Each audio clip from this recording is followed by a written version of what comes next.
Le président Modibo Keïta, dans une de ses adresses en 1961, disait ceci, je cite, « Je proclame ma foi en l'avenir de notre République. Cette foi, vous la partagez tous. J'en suis convaincu, car il ne peut en être autrement. Quand il s'agit d'un peuple qui a su garder son calme et sa dignité, en des heures où d'autres les auraient perdus, qui a donné des preuves éclatantes de la fermeté de son caractère, qui a affirmé avec force sa détermination, même sur des terres étrangères, à soutenir et à défendre l'honneur de sa patrie, et qui, s'il le fallait, n'hésiterait pas à offrir ce à quoi les hommes tiennent le plus, leur vie, pour que vive et prospère un Mali libre dans une Afrique unie, débarrassée de toute domination étrangère. Modibo Keïta, fin de citation. En vous souhaitant plein succès pour la table ronde qui nous réunit ce jour, je sors de la parole en réitérant mes remerciements les plus sincères à tous et à toutes. Je me réjouis d'être parmi vous ce matin à l'occasion de cette table ronde dont le thème est très évocateur. En ces lieux symboliques et empreints d'histoire,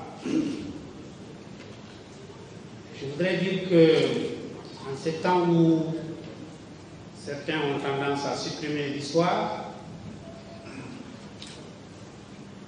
il est bien appréciable de constater que le débat revient encore sur les idéaux qui ont animé l'histoire et de lier cette histoire à notre présent afin de réfléchir ensemble sur comment construire le futur.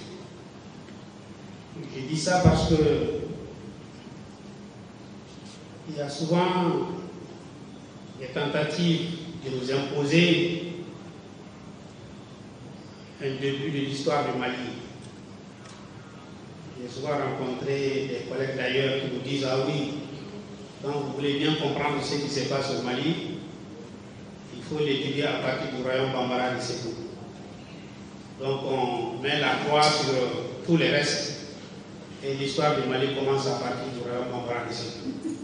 Plus de 60 ans, près de 60 ans, le Mali accède à l'indépendance et le célèbre Banzoumana a chanté Malba Kera Ontaï.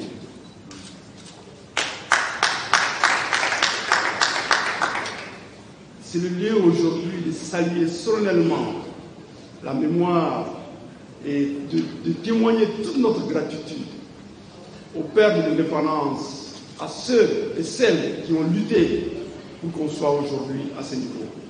À leur tête, le président Modibo Keïta, un grand Africain, toute sa vie durant, il a incarné par sa vision une Afrique majeure, une Afrique respectée, une Afrique debout, une Afrique unie. C'est notre héritage que nous devons chérir et prendre ça très au sérieux, et c'est la plus grande transmission qu'on peut faire à des générations futures. Modibo a été de tous les grands combats de la communauté africaine, à commencer par la fédération en 59 du Mali et du Sénégal, à commencer par en mai 63 l'Union communauté africaine. Il se trouve que c'est Modibo qui a écrit les premiers drafts de la constitution de l'Union de l'OIA. Les historiens nous ont appris. C'est énorme de penser aujourd'hui que c'est Modibo qui a écrit les premiers textes de l'OIA. Et tellement qu'il était engagé pour l'unité africaine. Et ensuite, il y a eu l'étape du triangle Mali-Ghana-Guinée. Aussi, il y a eu le groupe de Casablanca. Nous avons tous vu les images ici de Modibo Keïta en train de faire la paix entre le Maroc et l'Algérie. Nous avons vu que pendant des grandes guerres entre ces pays du Maghreb, les personnalités comme Bouteflika étaient hébergées à Gao.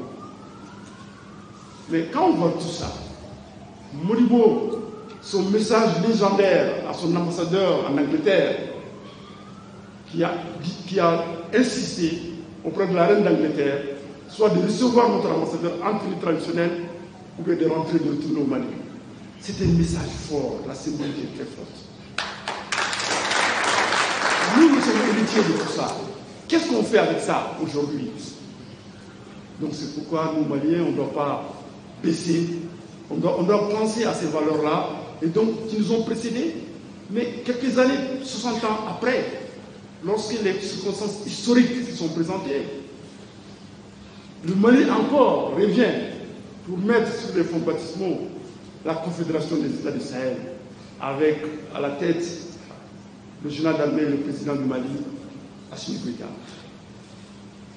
On va dire parallélisme de forme, mais c'est un message très fort. C'est pour dire que l'histoire est une continuité. Que ce soit une génération ou une autre, le combat il va être parachevé, il va être continué. Donc c'est le lieu de saluer cet engagement et de faire le parallèle pour dire tout simplement qu'aujourd'hui au Mali, depuis 1 an, 2 ans, nous sommes à la veille d'une nouvelle indépendance. C'est un peu comme 1960 aujourd'hui, dans nos États du Sahel. Nous sommes à nouveau libres. On se bat, mais comme on le sait aussi, toutes les grandes nations qui sont construites dans la douleur, dans les grandes difficultés, ceci ne doit pas occulter que tout se passe en douceur. Donc nous avons tenu, marquer un coup de façon très spéciale cette année, saluer la mémoire de Modibo Keïta et de ses compagnons.